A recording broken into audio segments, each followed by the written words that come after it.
Let's talk some toys in here. Hey, how's it going, everybody? Today is the Man-Child. Okay, so today for review, or I'm going to be doing a short series of videos called Opening Up My Classics. Yep, you heard it right. I'm going to open up my Classics figures, probably all of them. I might keep a dozen or so on card, you know, just to have some on card and the most valuable ones, but for the most part, I'm just going to start opening them up. I did have a few loose ones laying around. I had maybe 20 plus of the Club Grayskull ones, which is like the Filmation version of Classics that Super 7 made. But yeah, it's time.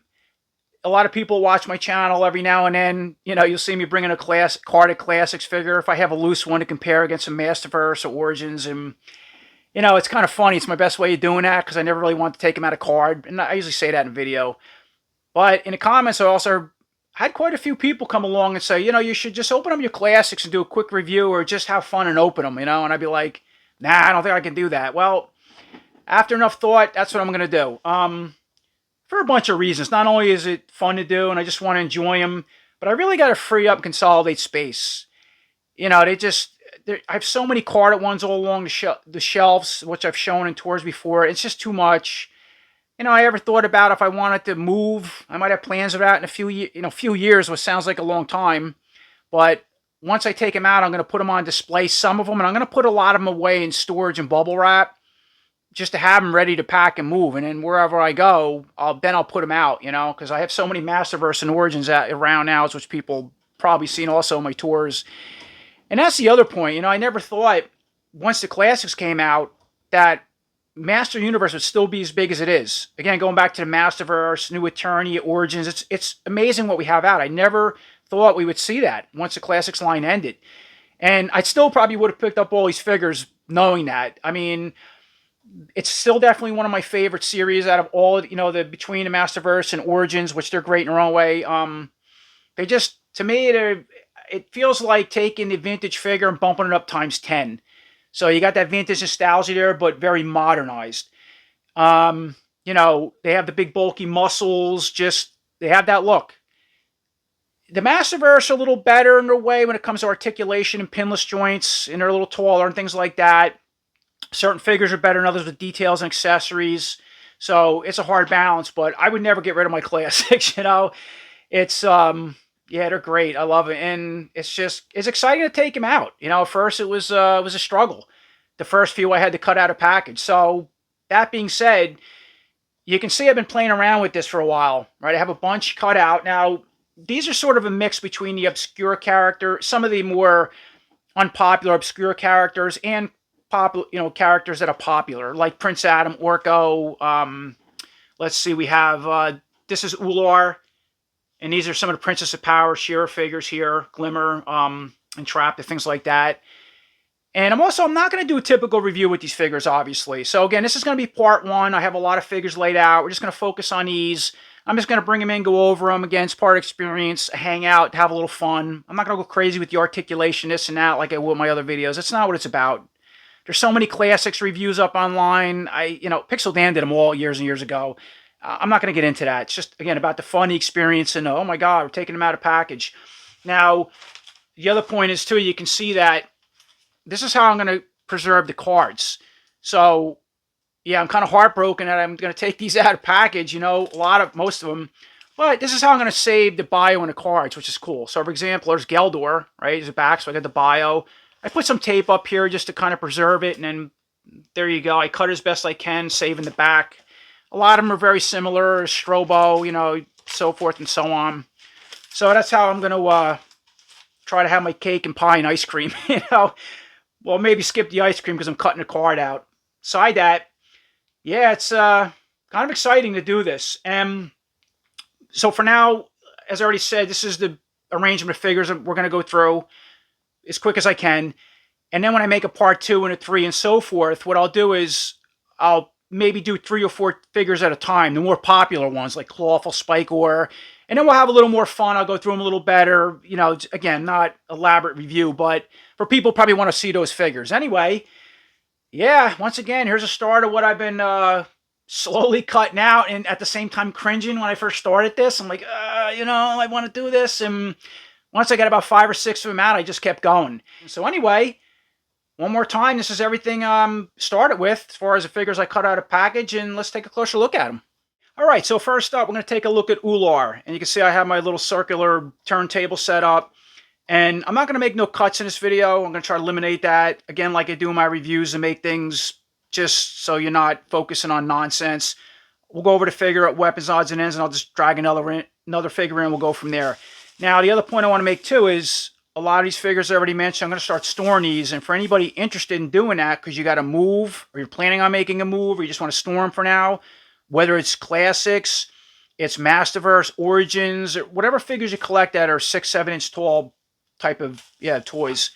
I bought these on Amazon. These are bubble wrap packets. They're 6 by, I think this is 6 by 10. I got like a pack of 100 for $11, and they're perfect to store your figures and weapons in. And they make smaller ones too, to put the weapons and accessories in. You can put some tape. And then the spare parts like heads and things, I'm going to put them in. You can see I already put some parts away in a one of these jewelry kind of protectors. So just so we're clear on that. Anyway, all right, so explain that. Getting back to Ular. So yeah, there's Ular. It's kind of going back to the Lord of Power concept in the early comic books, or Jungle He-Man, right? Now, the Masterverse put out a Ular, something similar to him, but yeah, this one I like a lot better. He has a different head. Looks pretty cool, right? Going back to the comic book, you can see his type of loincloth. And again, I'm not going to go through all the articulation. Most people know with the Classics. I'll just do one figure, but as you know, with the Classics over Masterverse, so that's the cut in the back of the ab crunch. You know, it still has a shoulder articulation up, down, forward, back, has a bicep swivel, can bend at the elbow. But see, they have big, ugly pins in the elbows. Later on, I think when Super 7 took the line over, the pins were a lot smaller and even converted to pinless joints in some of the figures. I know the Thundercats did. They do have articulation in the hand that can spin, but it can't go in and out to where the Masterverse can.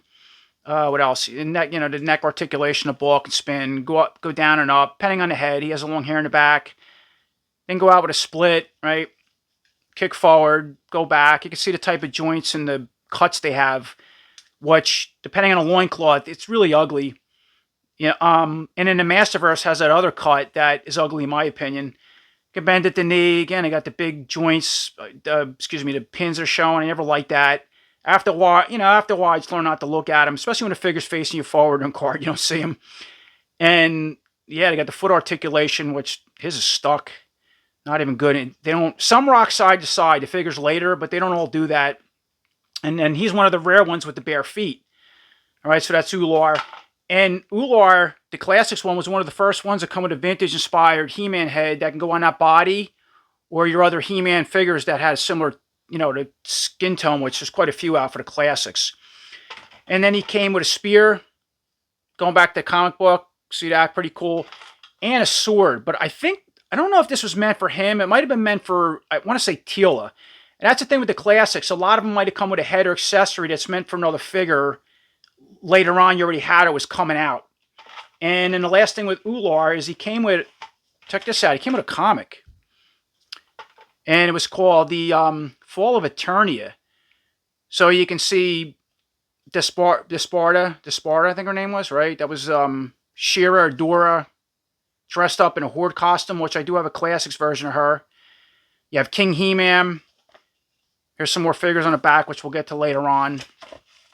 And yeah, a lot of this jumps into like the New Adventures realm. And I believe that this comic book was going to set up later figures in the Classics down the road. Now, I'm not going through all the bubble captions. You can look this up online. I'm just kind of breezing through it. But yeah, it had a series of figures that were already out in the Classics, and kind of a weird story. I'll be honest with you, I didn't really like it. Kind of read through a little bit. Yeah, see, so there's what was supposed to be Shira or Dora, Captain Adora, when she was on the side of the Horde, and she had a Horde mask. Check this out. They also have some of the Skelcon Warriors with wings. Now, the Masterverse has come out with a Skelcon Warrior, but it didn't have wings. I think I mentioned that. I mentioned that in that review, and I remember seeing some of these with wings, and there you are. So I must have, I've seen this comic before, actually. In my Master Guy comic book I have. That's where they actually had this. And there's Hero 2. He's another figure in car. We'll get to him later. That was the son of He-Man. So later on, the series is supposed to go to when. So King He-Man was regular He-Man had become a king. He married Teela. They had a child, which was Hero 2 or Hero, or son of He-Man. They call him Dare. That was his name. Excuse me. His name was Dare. And Skeletor actually had a son as well, called, I think it was going to be called Skeletine, I want to say. And that's where the battle was supposed to pick up, you know, and then mix in some of these other characters. Let's see where, here he is. So you can see here, that's Skeletine. That's Skeletor's son, Jitsu. You got Demo Man, King He-Man, you know, and She-Ra. And yeah, I'll check that out. I got Multibot. Oh, wow, I just noticed that. Man-at-Arms. Yeah, a whole bizarre story. But anyway, that's the comic book that came with Ular, and here's the figure. All right, so yeah, obviously I had to make a cut there. I didn't want to. But moving forward, next up is the classic Slush Head from the New Adventures. So, yeah, Slush Head looks really cool. Now, of course, we got one in Masterverse, which, I'll be honest, is better in his figure, just from his accessories, articulation. But being classics, if you like the classics, this one looks really cool. So that's pretty much it. He has the head inside the bubble. I don't know if the armor comes off in this one. Actually, I think it does. Is it bubble? Oh, yeah, it does. I can see that. Has a little plug in the back. I believe this plug can open and you can fill this cavity with water. I never tried it. I'm not gonna, but I think that's what that's for. So you can just see the overall aesthetics, the body. Again, it's not typical review. I'm not going through everything and removing the armor, but you can see the little cybernetic pieces going down the hands. He has webbed hands. One's open, one's closed. Comes with the blaster. That's also like an axe, very similar to the Masterverse one, right? Has the backpack on the back. And again, the Masterverse one is better because it detaches, it's larger. It also came with 4 cybernetic tentacles, where this guy only comes with 2. You can see that with weapons. And these plug in on the side of the backpack. Okay, but I hear these break very easy. That was a QC issue with these. So they would snap in here, plug in, and they would articulate. Again, the Masterverse one is much better. And you could put the head on the Masterverse one on this backpack and make its own figure. I remember reviewing that. Beside that, it is cool looking to see this one in class, you know, for the classics. And yeah, it's where the Masterverse one originated from. So that's Slush Head. Let me get him out of the way. Next up, let's check out Glitter. So Glitter is another, yeah, obviously a female character. Good, you know, good guy, good girl. Heroic character from the Princess of Power series, She-Ra. Came out really cool, very basic. She comes with a staff, right? Flower staff there with a jewel in it. She comes with that purple iconic, that shield that pretty much all the Princess of Power or She-Ra characters come with in the classics, but they're different colors and they have that gem in it, and it clips onto either arm, which always scratches the arm up. That's why I never like with these, but obviously she comes with that. Now, all right, so it's our first female character. Yeah, they look gorgeous, but again, you know, it's the joints, these pins really, at certain angles, really ruin it. Same thing in the knees, same thing in the feet. Now, some of the characters don't have joints and don't have, you know, the pins aren't shown in the boots. And this is another one too, where they added the rocker articulation. See that in the boot, and it looks terrible at certain angles. Again, looking at it forward is not bad. So another thing I didn't like, where the Masterverse really did a better job with the females. Now I'm going to bring in the Masterverse Teela real quick, just for size comparison. So they scale up good. You know, the Masterverse, depending on the figure, they scale up good with the classics. I like that. But you can see the difference. How, you know, Teela has the pinless joints. Much better. But then when they have bare legs, they have this cut here, this thigh cut. I don't like that. I don't need that. I don't know why they do it with these figures. The males have it too. I can do without that. It's not the worst thing. And most of the females have an ab cruncher cut, okay, up here, where the classics don't. They can spin at the waist. So again, real quick for female, I'll go through her typical articulation, with at least with Glimmer. And yeah, she can go left to right, but the hair obviously hinders it. Look down, you know, look down, and as far as going back. The arm can go out, down, forward, back, all the stuff. She does have the bicep swivel, can bend at the elbow. All the way to the face, not bad. And if you compare it to a Masterverse one, like this Teela, even though they have the bicep Let me see. See, this one's stuck. How about the other hand? Sorry. Yeah, a little better all the way up to the face. And, you know, you could just do more with these a little bit. Again, depending on the figure. So that being said, I can spin it to, you know, the hands. Okay, but can't go in and out where the Masterverse one can. She has an open hand on this side. Spin at the waist. And, okay, so they don't have that thigh cut, but you can go all the way out with a split for the most part. And you can see a difference. Let's see how they did inside. Yeah, they did a better job with the Masterverse or cleaner, where it's just multiple cuts in there. You know, so if you want to pose the figure in a high kick on display or something, you can just see the aesthetics are just very chopped. I don't know how many people are going to do that. I'm not, but kind of point that out. And they can rock. See, so with that cut inside the thigh, that's how you would spin the leg back and forth, because the boots don't spin to where the Masterverse females, they do, like Teal. So the boots can come off and spin. The Classics can't. For the most part, can bend at the knee, all that good stuff. And then the foot can go up and down this figure, and can't rock side to side, but can rock back and forth with the rocker joint. All right, so that's pretty much Glimmer. Get her out of the way. All right, just having fun here. Let's see, who's next? Let's bring in this figure. So this is Sir Laserlot. This is, yeah, it was just part of their, I don't know if this was part of their 30th anniversary of figures or something. They were trying something different. And yeah, he was, yeah, one on the list. Interesting figure. He was kind of a knight, some type of knight, obviously. Yeah, it's on the card back, and I'm not going to get into that. You can look it up online, but that's what he was. Interesting. He reminds me of the some type of Superman mixed with a knight for Motu, the Classics. Has this translucent hairpiece in the back that can articulate somewhat. Kind of gets stuck. It is flexible. I don't know if that's supposed to be like a laser hairpiece coming out. I guess that's what it's supposed to be. It's interesting. He has a shielded face, so I wonder what's underneath the helmet or who he is. He has this little piece on the head. I don't know what that's supposed to be. Maybe like a fire or laser or something. Doesn't really show. Has big chest armor. And I think the armor had some kind of cosmic power from what I read in the bio. Has big red gloves. You can see the rubber cape. Has folds in it. Again, if this was Masterverse, it would be cloth and have a lot more flexibility. It doesn't. It's all part of the armor. As you can see, the armor can split and come off like yeah, the Masterverse figures somewhat. Yeah, just basically it. Articulation all the same. You can see the boots. Again, the boots don't, well, actually, this figure, yeah, the boots does spin. Okay, I'm sorry. Yeah, certain figures, the boots, they can move around, come off. Some they can't. I think it varies on the figure anyway. And the foot will go up and down. Now, get him out of the way. He comes with a laser mace, which is pretty neat. Translucent laser mace. He comes with like a, I guess like an energy shield.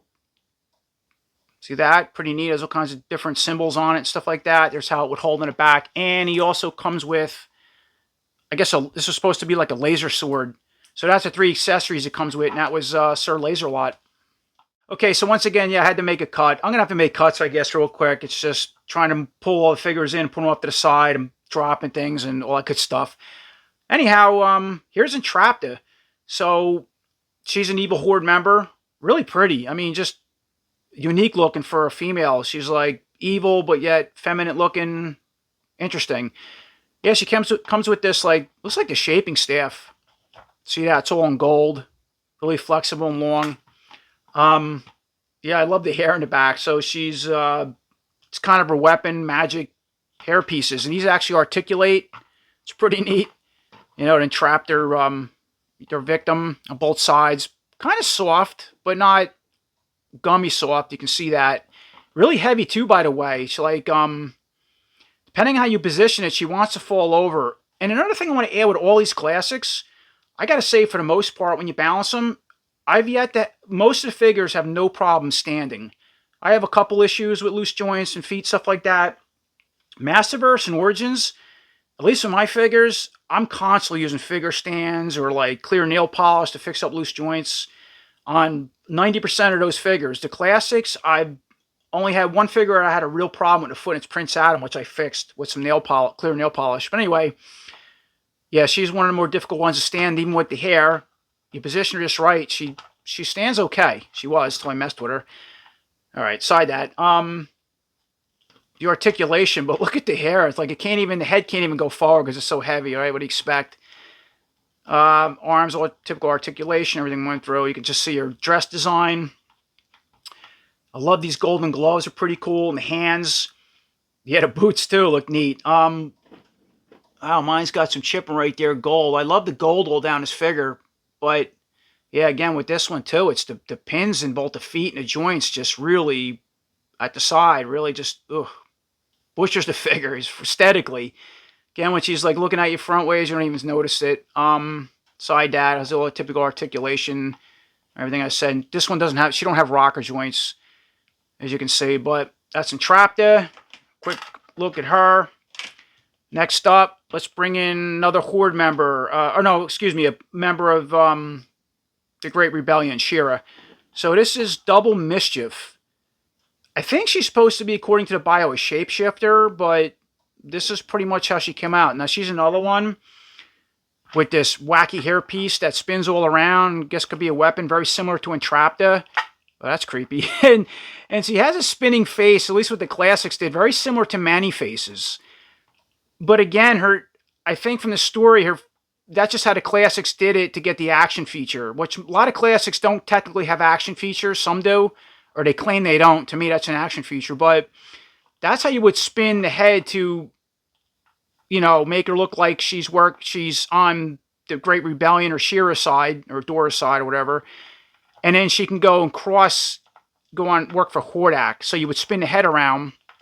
And now she has a more evil face. The eyes are a little different. She has darker, you know, eyebrows. And she has a Horde crossbow.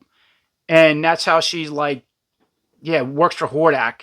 But yeah, bringing information back to Shira. So she's really a good guy or girl, from what I understand. Side that, I don't know if her neck, no, it's just a hood. The neck doesn't move. She has this big collar in the back. I like this cape, that little clear piece of cape. It's sort of flexible, but yeah, clear plastic, obviously. That little crossbow, as I mentioned.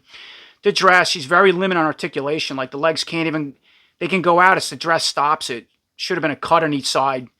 Let them go out, and yeah, they don't.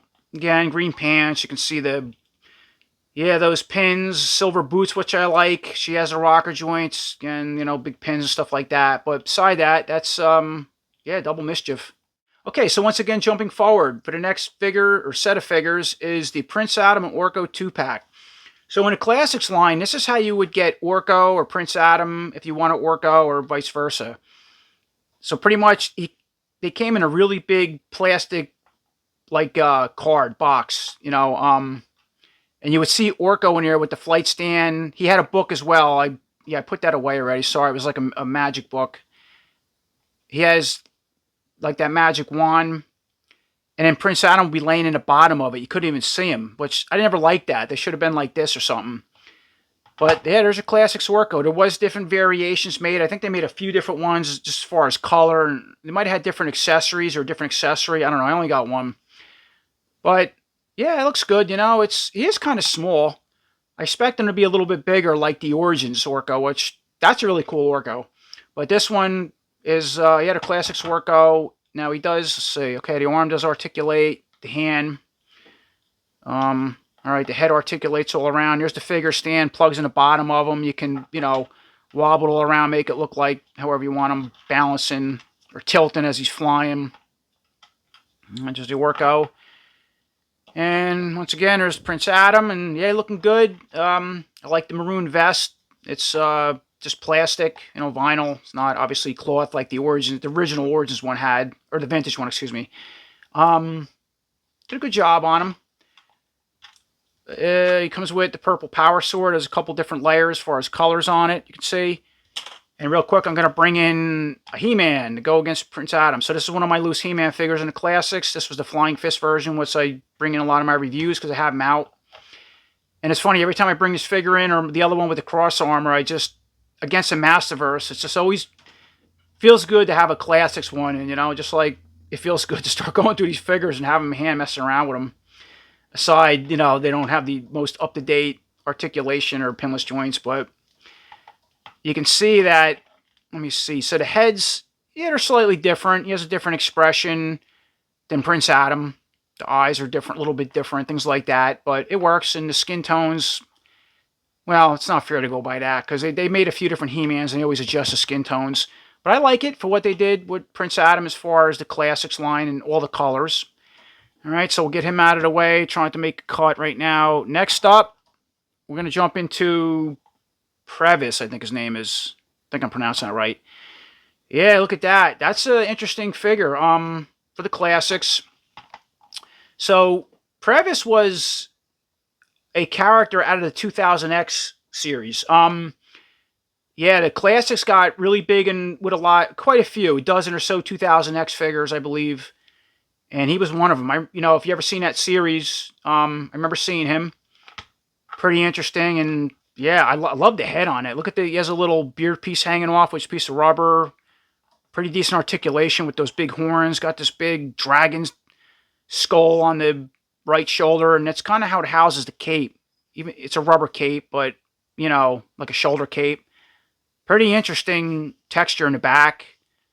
Flexible enough, and the loincloth is very similar to that. Okay, I love all the different war paint all over his body. And I think this is just on a pin. This can come off. Comes with this weapon, as you can see. Some type of mace-like weapon. Yeah, boots are pretty cool. Awesome colors. And he also come with a genie bottle. I think that's what he was. Some type of I think he was released out of this lamp, genie lamp. He was released out of this, I believe, from Count Marzo, which was another character in that show under the classics. But yeah, that's pretty much Pravus. I think I'm pronouncing that right. So we'll throw him off to the side. Drag another figure in here. Look at that. So we got Beastman. This was the classic. Classic Beastman. Obviously, I think this was the San Diego Comic-Con exclusive version. So, and obviously he's all red. So this was kind of their solution or variant, let's say variant, going back to the Lord of Power, where it was all just the red Beastman. Now the Origins did put out a couple Lord of Power Beastmans. There was one all in orange, an orange version and a deep red one. That's what this one's going for. Had different teeth in a mouth, but yeah, this works. It looks pretty cool. And again, we'll get the Beastman later on. I have him in card, and he's a very popular one. I think everything's the same, aside the color. But yeah, I love the mouth, open mouth, and it's the head, the armor. Good job on it. Big shoulder pads, the articulation, all that stuff, right? Hairy beast body when you take the armor off. There's the back. I love this whip. Yeah, it's just different. I don't know. Legs, you can see the feet, and again, you can see the pins, but that's pretty much their, Lord of Power Beastman, or the exclusive version. Next, I'm going to bring in Zodac. Now, this is also the 2000X version of Zodac, going back to that 2000X series. So this was the classics interpretation of it. You can see the armor, just the war paint, right? He has the white gloves, the loincloth or pad is a little different. There's the front and the back. I love the war paint. And this paint too, I believe if you have a black light, I don't have one on hand right now, but this illuminates. I don't know if I have one. Maybe I do. Oh yeah, I have this little guy here. I don't know if this is gonna black light. Let me turn off the light here. A little one. Yeah, see that? So check that out. So with a black light, that's what this is, or a little ultraviolet light. All that paint, war paint, illuminates. So that's kind of fun. So you got that articulation. And now he normally comes with this Zodac head, okay? This head did not come with him. It actually, I think this might have come with, I forget already. I think it come with, I want to say Strobo, which I'll bring him in next, I think. So again, a lot of the classics figures come with alternative parts and heads for particular figures like this Zodac that was in a 2000X series, and that's where this head came from, which I already put on. I took this one off, which is cool. I always love that. It's just nostalgic, this Zodac mask. But yeah, that's the 2000 classics version of 2000X Zodac. So moving on to Strobo.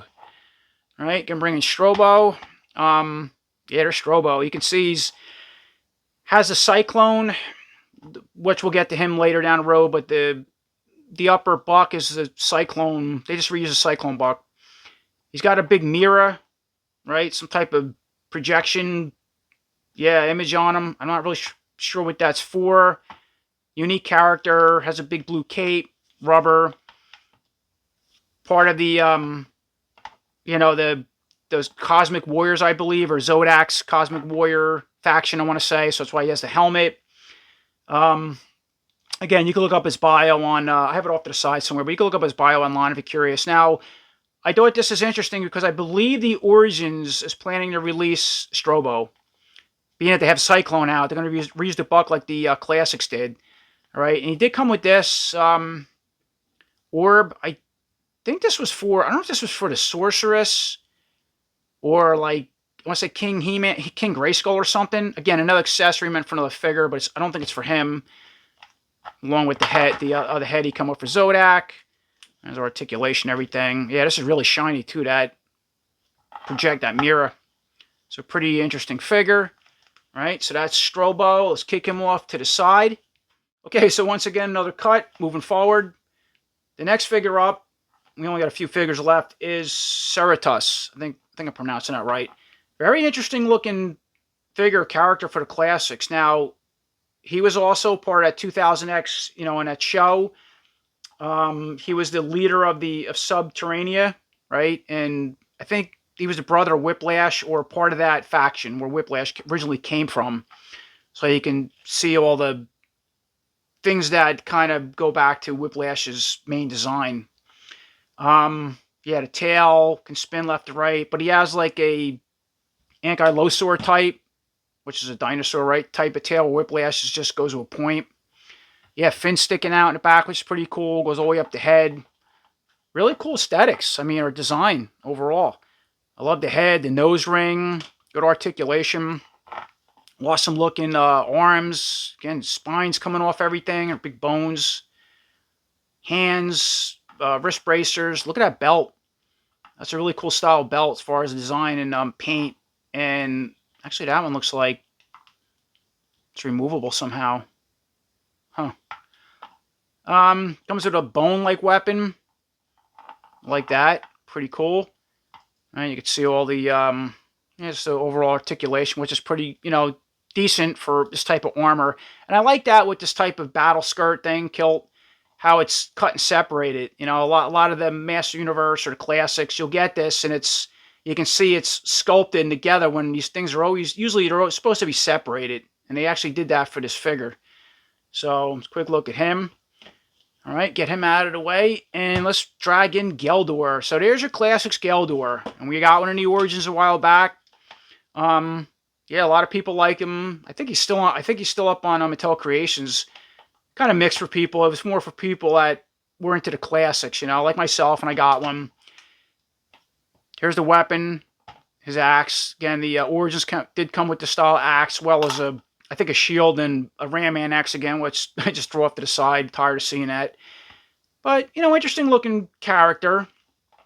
There's the armor, nothing, you know, special to him. Red gloves again. You can obviously see this. The head's the most unique part. Boots and stuff like that. Just a mohawk. How it stands out. I think he was always searching for evil power. One of those type of characters. Right? For the most part. And, yeah, it's about a He-Man body. Nothing over the top special. So that's Geldor in the Classics. Gonna go through him. All right, let's bring in this wacky looking character. Something to talk about. That's Quake. So this was another figure that was made by Super 7 when they took the license over from Mattel and they put out, yeah, their own Motu figures. He was part of the New Adventure series, I believe. Yeah, really wacky looking. A lot of tooling.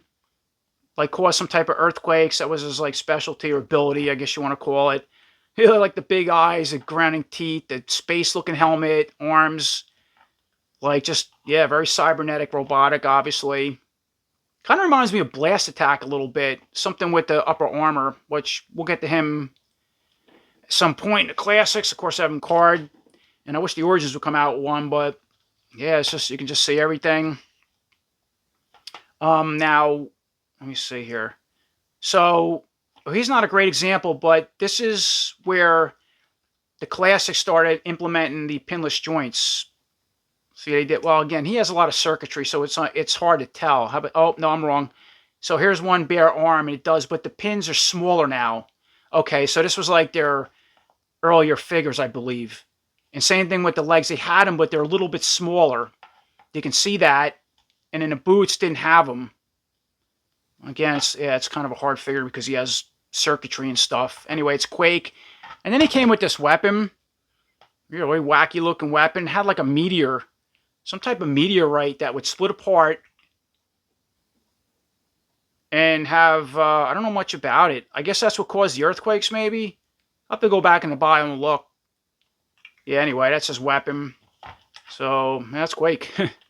And now, taking a look at the last two figures I've laid out as far as my classics out of card, and I still have one obviously in card that I'm going to cut out, and I'll go over her along with this one, because I thought it'd be fun for people who aren't familiar just to see them up close, what they look like in card. See, they do have this name plate thing that, yeah, a lot of these I'm not going to save. I don't need that. It's just, again, you got the bio on the back and that. That's good enough for me.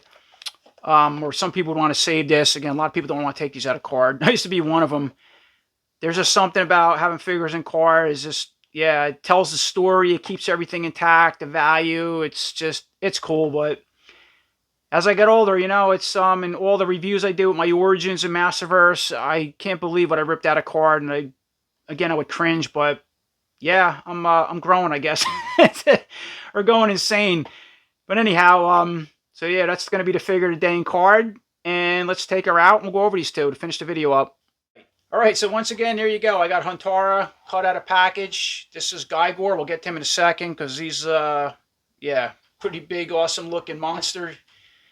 I thought she'd be interesting because to show as part of this review, I believe there's rumors of a Huntara coming out for the Origins. I'm not sure if it's for the cartoon collection or the regular Origins, but I'm pretty sure she's on the list. I thought I seen somewhere. So once again, all right, I cut the bubble out, got this. Every one of these has this Master of the Universe kind of plate that falls out. If you're not familiar, right, like this. I don't need a lot of them, but I do save some of them. So, yeah, interesting looking female figure, just with her color. Again, mohawk. She has this weird looking ponytail in the back. All right, little tattoos on top of the, where the head's shaved. You can see the gauntlets. Let's see this. Just, yeah, that's just pretty much her. Nothing over the top. Articulation's all the same. She comes with these energy swords, which I like. These are cool. But this one's really worked, how it's sat and packaged. That drives me nuts. Where this one's like perfectly... No, this one isn't either. Okay, so they're kind of, yeah, buckled and warped sitting in that card like that once I removed them. And she also came with an axe. I have a feeling this isn't meant for her. Because if you're looking back in a card... No, maybe, I don't know. You can see it looks like she has the energy swords on the very back. And she's holding a sword instead of an axe. So maybe they changed it. So I probably should point that out. So she has little holders on the back of it. Okay, that holds these energy swords, which doesn't make sense. Once if they were like lightsabers or energy, I don't think you want something holding them. Maybe it's meant for the handles. Let me see here. I guess. Yeah, okay, that makes sense. So you would clip them in. I don't know if these come apart. No, I don't think so. All right, maybe I'm overthinking this, but she has holders for them. All right, and that's our magic figure out of card for the day. And lastly, let's get to Gygor. There we go. Look at that, man. Wow. Now, most of my larger figures, like I had Panther, Battle Cat, Battle Ram, I have those all out of card already. People seen in my tours, or I'd bring them in time to time for the Masterverse and stuff like that. Classics, Castle, Grayskull, you name it. All the big stuff is, for the most part, I have a couple things out of card. But I just took him out recently because of the size of the box. But look at that. That's amazing. Wow. And it goes good with anything. This particular figure for the Classics. Whether it's your Classics, Masterverse, Origins. Just like the Shadow Beast. He's also basically reused parts from Shadow Beast. Which I've also shown some of my tours. And actually have the Shadow Beast for the Classics with my Origins. Again, which works well. But this is like... So the helmet comes off, right? Big gorilla head. Look at that helmet. It's like a Ninja Turtle Shredder helmet almost, without the face mask. All right, so it just pops on like that. You got some awesome armor, good articulation. Now the jaw doesn't articulate, just big open mouths you can see. You know, all this armored, pretty cool with your cape. Has a cape on the back with some kind of symbol on it. It looks like a handprint. I'm not really sure what that means. Huh. All right, there's the... All right, and you can see how the cape can... So you could take the armor and remove the cape, obviously. Has good articulation for the arms. I mean, look at that. Just, yeah, mine's really tight. I'm not going to try. Here we go. Up and down. Even has a bicep swivel. Can bend up at the face, go down at the body. You got to mess around with it. This one, too, has cuts to the pins. That looks ugly, man, when you see it. But when you move the gauntlet up, it kind of hides it. And this one's falling down. So that's pretty neat. Has two, the hand, so it has a closed hand on this side and an open hand on the left side. So it comes with an axe. You can see a big battle axe, which is pretty cool. All right, we already said open hand, claw hand. Which I like that. I like that there's two different style hands. So I'm only going to hold one weapon with them. We already talked about the gauntlets. I'm guessing these hands can come out. Yeah, they're not coming out easy, but I guess they come out. Maybe you don't have to. No, you don't. I'm sorry, you don't have to. These can come right off the hands from what I see. Heat them up. I'm going to leave them on for now, but you can remove them. You can remove this piece, and then you go down. He just has like typical gorilla type legs, short. The knee, there's no articulation knees, but these do rock back and forth. They got these little ankle type guards with blades on them. And then you got the feet, which, yeah, the feet can spin and I don't think go up and down, can they? Yeah, they can a little bit. It's, for the design of the day, it's pretty tight. But, yeah, what an amazing monster. For the classics, or again, Masterverse Origins. That's it's Gygor. That's the just to finish up my classics out of card part 1 today. All right, and then one more thing before I finish the video up, or part 1. I just want to give a quick tour, right, of my classics and card. I've shown these before. What's going to be coming out now? Like figures like that up there, those Super 7 ones. They're like four, like I'd say those alone, I'm going to keep in card out of the dozen I plan to keep. They're definitely on a list. The other ones I'm not really sure yet. I have a couple ideas, but I just want to show, like, if you can see all that, what I'm planning on taking out. It's spawn stuff. Let me go over here. So all of these figures are all going to be part of my series I'm going to remove. All right. I'm going to remove all of them, as I said, aside a dozen. Let me just jump ahead here. Yeah, we got some cool characters. I can't wait to get to, like Trapjaw, Triclops, Thunder Punch He-Man, Skeletor. Got Blast Attack way up near the corner. Scareglow, you name it. Yeah, I'm going to remove them all. Again, inside a dozen, but yeah, kind of scary, but at the same time, a lot of fun. So as always, hopefully you enjoyed that part 1 of removing my classics. I appreciate everybody watching. And until next time, take care.